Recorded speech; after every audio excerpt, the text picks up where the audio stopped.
What is up, everybody? I am Kevin Iole, UFC 307, or else referred to as the first fight after Noche UFC. So we're going to see what surprises are in store there. October 5th in Salt Lake City, the day after my birthday. So I'm going to be there. It's going to be a big one, everybody. And sitting on that card is going to be my next guest, Kayla Harrison. How are you, Kayla? Happy early birthday. I'm good. Thank you. How are you? Old and getting older. That's the problem. I never look so good. So yeah, look at that. You know, I feel almost like a teenager. Well, let's talk about this. You got Ketlen Vieira in your second UFC fight. There is a title fight in the co-main event, so I'm sure you're going to be sitting at ringside. Keep an eye on that. What do you make of Ketlen? She obviously black belt in judo and in BJJ, so she's a pretty accomplished athlete in her own right. Yeah, I think she's a good fighter. I think she's well-rounded. Obviously, good jiu-jitsu background. I'm excited to see someone with a judo black belt inside the cage. That should make for an interesting time. But I'm just better everywhere. You know, everyone's tough until you beat them. But this is my time. I'm peaking. I'm more experienced now than I ever was. Now I'm the faster, stronger, more powerful fighter, and yeah, it's my time. There was a lot before your UFC debut in April. There was a lot of talk about your weight cut and how you were going to make it and whether it would be healthy. And I remember seeing you. I almost didn't recognize you when you walked into the press room that day, right? Like you looked like a different person. You looked so good. And during the weight cut, that was 4 days out, I guess, when I had seen you. Having gone through it once, did it make it easier this time? And do you feel like you'll perform even better given that you know what the experience is like? Yeah, I think that, you know, before UFC 300, a lot of the fear was, I mean, this was a very faith-based decision, you know, like I hadn't weighed 135 pounds since I was 16 years old. And I just felt really called to be here and that this is what I was supposed to do. And so I did it, not knowing if it would work out or not. And this time around, the fear, I think, is more just kind of like, almost like just, what's the word I'm looking for? Like, expectation. Like I know how hard it's going to be now. And right. I'm dreading it. Like I know how much it sucks. So it's just kind of like a mental battle, like preparing myself for this mental battle and really practicing surrendering and just acceptance of this is what it is. And anything in life worth having usually takes a lot of sacrifice and sometimes a lot of things that we don't want to do. So the fear and the anticipation are different this time around, but yeah, just having faith and trust in the process and trust in my team and surrendering to it all. You know, before your UFC debut, the thing that was interesting to me was when the bell rang, you just corner and you really were aggressive and went after her. And I wondered, you know, after the weight cut and after everything, if you might pace yourself a little bit just to see how you felt. But you must have obviously had a good recovery because it seemed like, boy, you went guns blazing right off the bat. Yeah.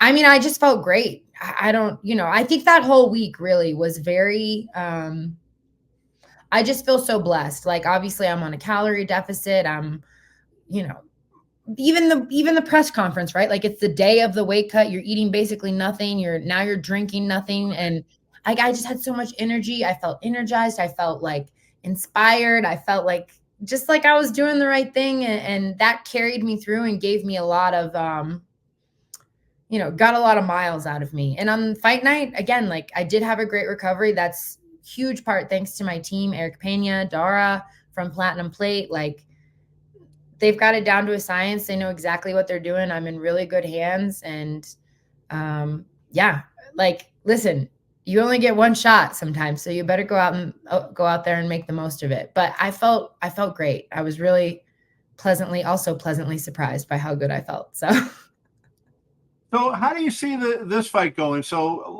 like given her background, I mean, she tends to still like to strike. I think a lot of times, right? How do you see the fight playing out? How does she attack you?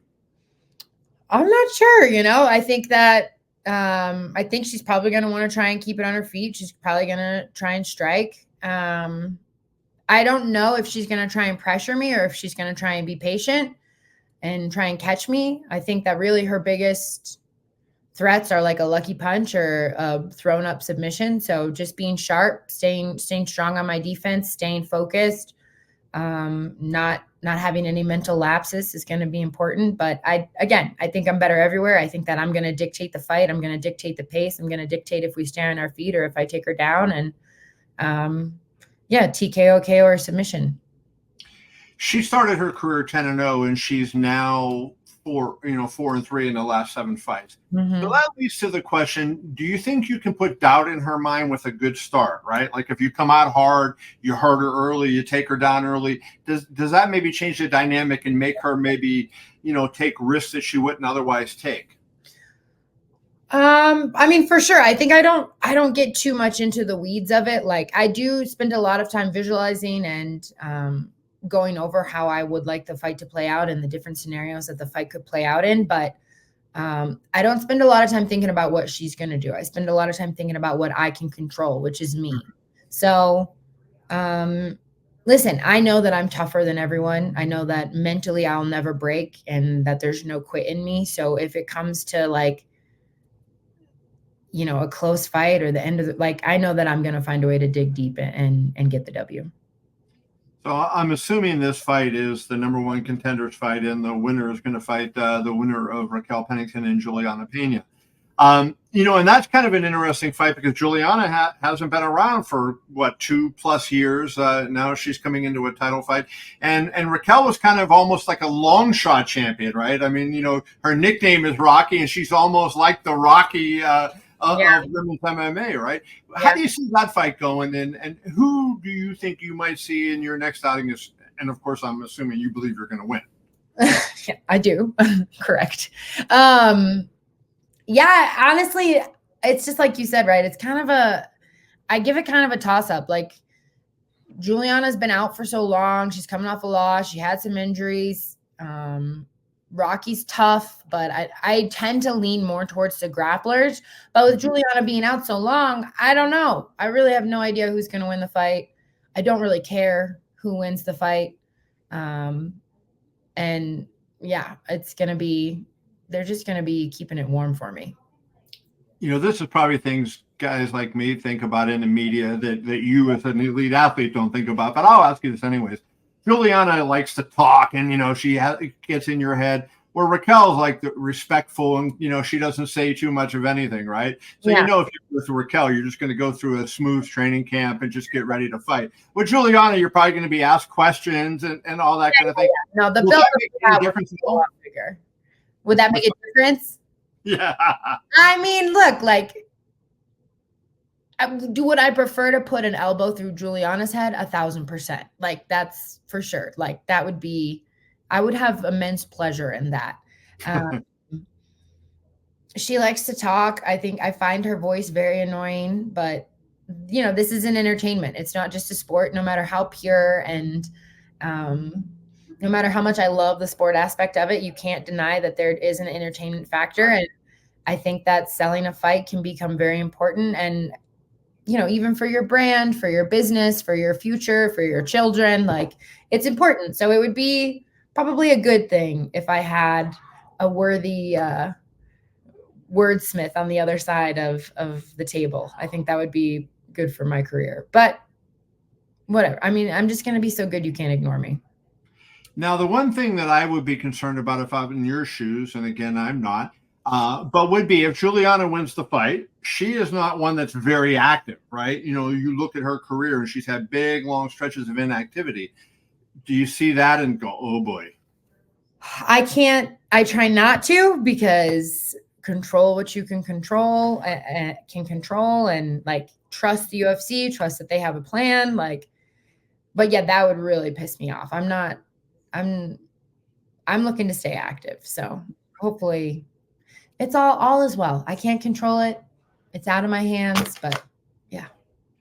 So when do you get into your mind, like, okay, championship, like when you walk out of the cage, or will you let yourself just enjoy their fight and think about, championship later? I mean, I've always struggled to stop and smell the roses. That's probably one of my greatest, I won't call it a regret, but I definitely wish I had done that more when I was younger. So I try now to really be present, to not, look ahead to the future or look behind me in the past, and just be here now. And I have a vacation planned with my kids. They're homeschooled now, so we're going to go road trip through Utah and go to a bunch of the parks, and we're going to take a week of fun. So yeah, I'm going to enjoy it, but make no mistake, like I have one thing on my mind, especially once this hurdle is over and I've taken the next step. Like, I'll be calling Ali, like, when is the fight? Did you book the fight? When is the fight? Did you book the fight? Okay. Am I in camp? Did you book? So yeah. He's going to be sick of seeing your name pop up on the caller ID. Usually I'm sick of his name popping up, but he's going to be sick of my name. Turnabout is fair play then. So let's, when I look at women's MMA, especially in the UFC, the overriding star in the in 11 years would be Ronda Rousey, right? But I think Miesha Tate, Valentina Shevchenko, Amanda Nunes, have been stars, but maybe not to the level that Ronda was in terms of pay-per-view and crossover and everything else. You being an Olympic gold medalist and PFL champion, and then theoretically a UFC champion, your resume would be bigger than anybody who had ever held a UFC women's championship.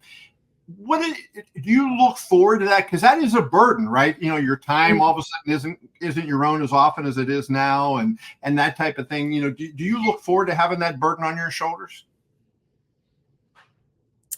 I mean, yes and no. I think probably when I was younger, I would have looked forward to it a lot more. Like, the older I get, the more I don't really want to be famous. I just want to be the best. Right. Like, I enjoy being able to go to the grocery, and like, I have a lot of friends who are, like, I look at Dustin, or even like Kamaru or George. Like, I talk to Masvidal, and like, he can't, like, we can't go grab a cup of coffee. Like, he's right. Like, and I'm like, oh dude, do I really, I don't know if I want that kind of. But at the same time, with a big platform like that, you're able to have a big impact and be the change in the world that you want to see. And that's always been my goal, right? Is to make it not just about me. What I do is very selfish, but if I can take what I do and what I love as my passion and turn it into something good for the world, and leave the world better than I found it, then I will have succeeded in my mission. So yes and no. I'm not looking forward to it, but I'm looking forward to the ability to impact the world. The one thing I'll say is, like, when I got to Yahoo, I had zero fame. Then I got to Yahoo and people saw my face. So I got a little wee tiny bit of fame. And when I realized I didn't like fame so much was when I saw internet comments, right? So when there was comments, it was like, I didn't like having people know who the hell I am so much. I know, right? Dude, that's why I just stay offline. I don't do it anymore. I don't do it. Because for every nice comment, there's 10 terrible ones. So we have something in common there. That is Kayla Harrison, the Olympic gold medalist, the former PFL champion, on October 5th in Salt Lake City, UFC 307. You can see Kayla against Ketlen Vieira. Kayla, I'm mixing the two names up. Kayla, I appreciate you as always. Always good to talk to you. Best of luck to see you in Utah. Awesome. Thank you so much, Kevin. Safe travels. Happy early birthday. I'll see you here. Thank you, my friend. Good to see you. All right. Talk soon.